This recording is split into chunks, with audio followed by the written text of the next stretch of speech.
Joignez-vous à la discussion. Appelez ou textez le 187-CUBE Radio. 1877-827-2346. Philippe Richard Bertrand. Est-ce que quelqu'un qui calcule?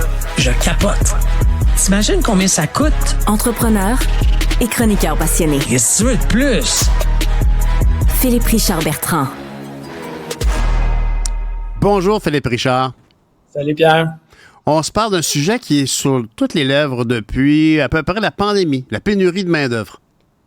Oui, mais en fait, il n'y a plus de pénurie de main-d'œuvre. C'est ce qu'il faut savoir. Contrairement à ce qu'on pense, il y a effectivement eu une pénurie de main-d'œuvre. Avant la pandémie, c'est 10 années de prospérité économique. C'est 10 années pour toutes les entreprises là, la plupart ont vécu un grand succès ou de grandes occasions d'affaires. La pandémie est venue tout arrêter ça. On sait que là, il y a eu une problématique. Mais en ce moment, à part dans des secteurs tels que, je vais dire, disons, le commerce de détail, la restauration rapide, il n'est pas question de pénurie de main-d'œuvre. Tu sais, je vais donner un exemple, je vais me prendre un exemple. On cherche 2 employés. À l'époque, on recevait 1, 2 CV maximum, là. Tu sais, puis on recevait souvent des CV de l'étranger. Mais là, dans un secteur qui est supposé d'être prisé, la technologie, on reçoit 20 à 30 CV. Tu sais, donc, ça a complètement changé ce que les entreprises vivent en ce moment, sauf dans des secteurs, comme je t'ai dit, dans le commerce de détail, l'alimentation. Tout ce qui est le salaire minimum vit une pénurie de main-d'œuvre. Ben, c'est sûr, parce qu'à 15 et 75, c'est pas facile d'arriver dans la vie. Donc, c'est sûr que ceux qui offrent le salaire minimum ont de la difficulté à recruter des gens. Mais Philippe, honnêtement, c'est presque une humiliation pour moi. J'ai pas compris comment la pénurie de main-d'œuvre est arrivée. Puis là, je comprends pas comment elle peut disparaître. Premièrement, quand tu m'as dit en tout début, il est arrivé la pandémie, tout allait bien, puis après la pandémie, il manquait de monde.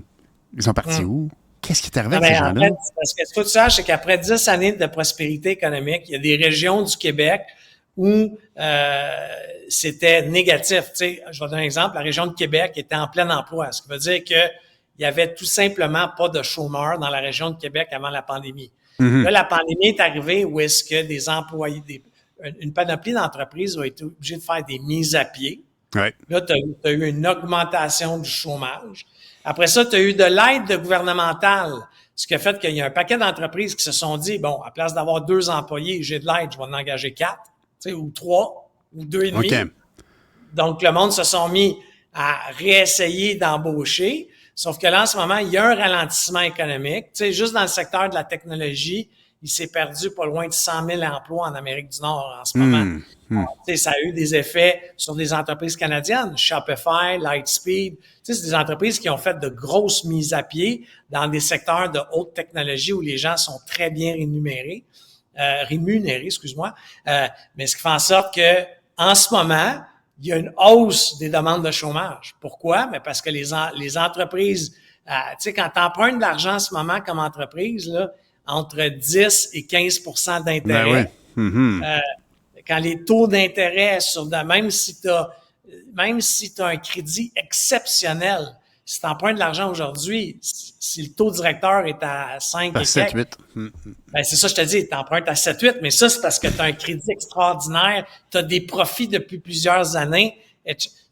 C'est pas le commun des mortels au Québec, là, les entreprises. On a beaucoup d'entreprises qui sont en forte croissance, mais forte croissance, généralement, veut dire difficulté financière, de difficulté de se financer, etc.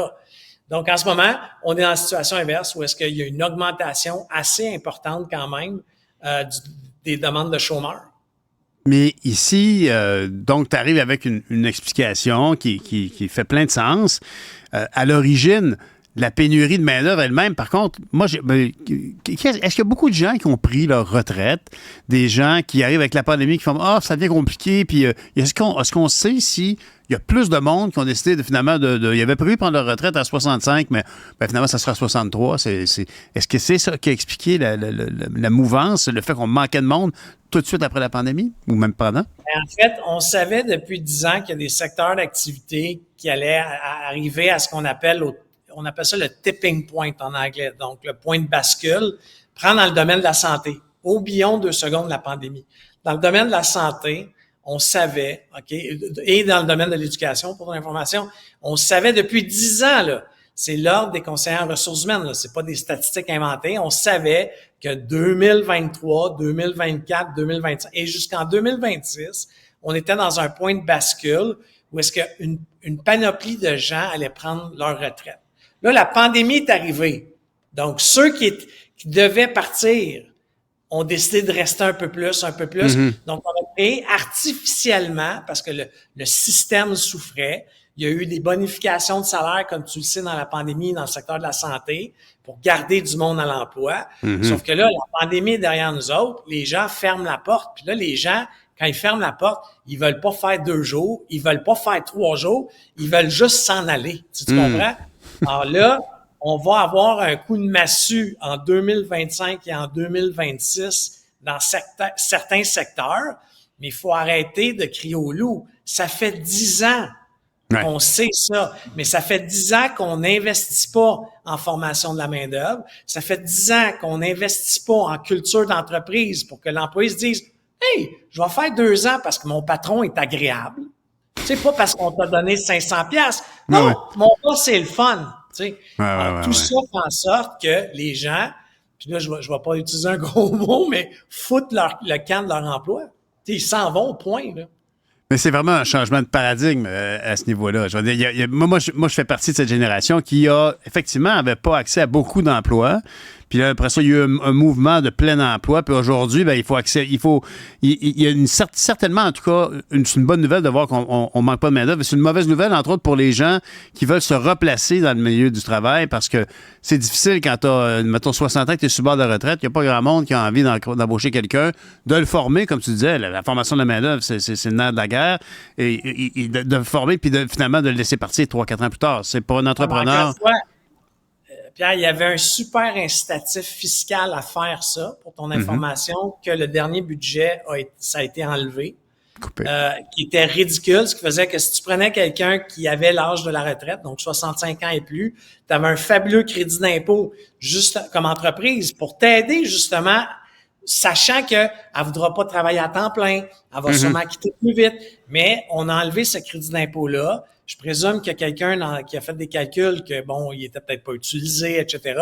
Sauf que, tu sais, l'autre affaire, est-ce qu'on peut se permettre, Pierre, dans une société actuelle, avec les défis qu'on a, que l'âge de la retraite soit 60 ans, que l'âge de la retraite soit 65 ans? Tu sais qu'un policier ou un pompier, ou tu sais, ce type de corps de métier-là, peuvent prendre leur retraite à 55 ans. Ça fait du monde qui ne travaille pas longtemps avant de nous quitter. Bien, je suis d'accord, mais on cherche 500 policiers à Montréal. Juste à Montréal. Le SPVM cherche 500 policiers, mais l'âge de la retraite est de 55 ans. Bon, je me trompe peut-être d'une année ou deux, mais je peux vous garantir que c'est pas 60 ans.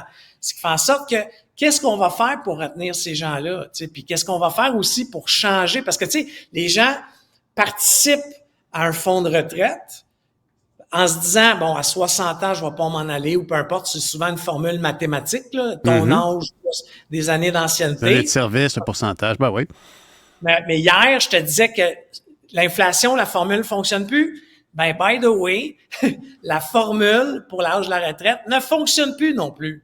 Parce que les fonds de pension, il y en a une panoplie qui sont endettés, ce qui veut dire qu'ils sortent plus d'argent qu'ils en rentrent. Parce qu'ils s'étaient engagés à faire des versements à des montants fixes et les rendements des pourcentages d'intérêt ne sont pas là pour permettre d'alimenter ces versements-là. Ben, pas rien que ça. Moi, je connais une entreprise qui, à une certaine époque, il y a 20 ans, il y avait 1000 travailleurs. Puis aujourd'hui, avec l'automatisation, etc., l'automatisation, la robotisation, le changement, je te parle pas d'avoir envoyé de la production ailleurs, juste améliorer l'usine. Aujourd'hui, c'est 200 employés. Au lieu de 1000. Au lieu de 1000. Ben, les 200 employés, ils payent le fonds de retraite des 800. Tu sais, tu comprends? ça peut C'est pas générationnel, fonctionner. la question ici, là. Ben oui, là, là. C'est pas évident. Tu me parlais en début de chronique qu'il y avait des bons emplois qui étaient éliminés, que c'était des gens qui gagnaient bien leur vie, puis les applications, les systèmes de télécommunication ont toujours fait partie de ce secteur économique-là. Puis tu me parles de ICQ. Je connaissais pas cet acronyme-là. Qu'est-ce que ICQ? La fin d'une époque, tu veux dire quoi ici? En fait, ICQ, c'est le premier outil technologique, OK, où tu vas envoyer un message instantané.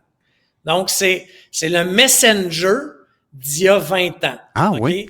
Et il y avait un film extraordinaire, Ah ouais. OK, qui s'appelle You've Got Mail. Je sais pas si tu as vu Oui, ce ben film-là. oui, bien Ça sûr. demeure mon petit film culte, là, mon petit film cute que Comédie j'appelle. romantique avec Tom Hanks et la jeune comédienne qui avait les cheveux bouclés, là. Griffin. Mélanie, c'est ça? Non, c'est pas Mélanie Griffin. On va la retrouver, on va la retrouver. Ouais, Ben oui, ouais, mais c'était bon, fantastique. Ben oui, je me rappelle, c'était très romantique. Là. C'était You've Got Mail, ça faisait bing dans Tout l'ordinateur. avait Ben oui. été fait sur le ICQ. Meg Ryan. Meg Ryan, merci. Effectivement, la belle Meg Ryan. Ben oui. Donc, bon, moi, c'est un film culte, mon petit film cute que j'appelle, que je regarde honnêtement une fois par année encore. Arrête donc. Oh, t'es Moi, je te le romantique. dis, c'est mon petit péché mignon. Ben, Mais est-ce que c'est tu la as fin aussi aimé When Harry Met Sally avec Billy Oui. Crystal et Meg Adoré, Ryan? oui, C'est la même un époque, autre bien film sûr. culte. Ah oui. Un autre On film aime, culte. on aime tous la scène de la salle à manger au restaurant où la dame à côté dit I'll have what she's having. Oui, exact. Mais comme je te dis, c'est la fin d'une époque. Entreprise qui a changé de main à plusieurs reprises, mais qui aujourd'hui a fermé ses portes et a fermé ses portes avec une publication sur les médias sociaux en disant « c'est terminé et c'est tout ». Mais à une certaine époque, là, là, je te ramène il y a 20 ans, c'était 32 millions de personnes qui échangeaient. Parce que You've Got Mail, c'était sur ICQ, c'était pas sur Yahoo en fait, Mail. Ouais, en fait, c'était toutes ces Ah oui, ancêtres-là. c'était America Online qui avait acheté ça. C'est AOL, ça. AOL, exactement. Eh là Et là. toutes ces entreprises-là se sont basées, sur Sur ce l'avancée modèle-là. technologique de ICQ. Qui était européenne. Les créateurs de ça, c'était des Israélienne. Américains. Israélienne. Israéliens. Mais ils ont toujours été forts en technologie, d'ailleurs, mais oui. Oui, en fait, il y a un très beau tech hub depuis toujours en Israël. Bon, là, c'est un peu plus difficile avec ce qu'on sait. Mais encore une fois, elle a changé de main à plusieurs reprises. Ça a été acheté après ça par un géant de l'Internet. Et aujourd'hui, c'est à propriété russe. Tu comprends que ça doit pas aider. Il y a tellement de sanctions contre la Russie aux États-Unis et au Canada. Donc, ça Belle a occasion dû- de fermer la porte, oui, absolument. Fermer Mais la d'ailleurs, porte. c'est drôle, la prochaine fois, il faut que j'essaie de. Un jour, j'ai failli mettre la main sur un Minitel français. Ça, c'est pas. C'était peut-être même trop jeune. Même toi, t'es trop jeune. Ah, j'ai connu ça, mais là, j'avais 15-16 ans. Non, mais c'était des vrais pionniers, là. Là, et ici, au Québec, on avait le terminal Alex qui était directement dérivé. C'était chez Bell, puis c'était un petit ordinateur, puis on allait sur le réseau téléphonique pour faire des recherches. C'était évidemment lent comme une calculatrice avec 4 batteries AA, là, mais c'était une autre époque. La technologie fait maintenant partie de notre vie, puis c'est le temps d'en mettre au rencard comme celle-là. C'est la vie qui passe. Philippe Richard. C'était extraordinaire, Minitel, à l'époque. Je me C'est rappelle vrai, de ça. c'était une révolution française. Merci. En fait, c'est l'ancêtre de l'Internet. Exact. Merci beaucoup, Philippe Richard. À demain. Allez, à demain. Bye.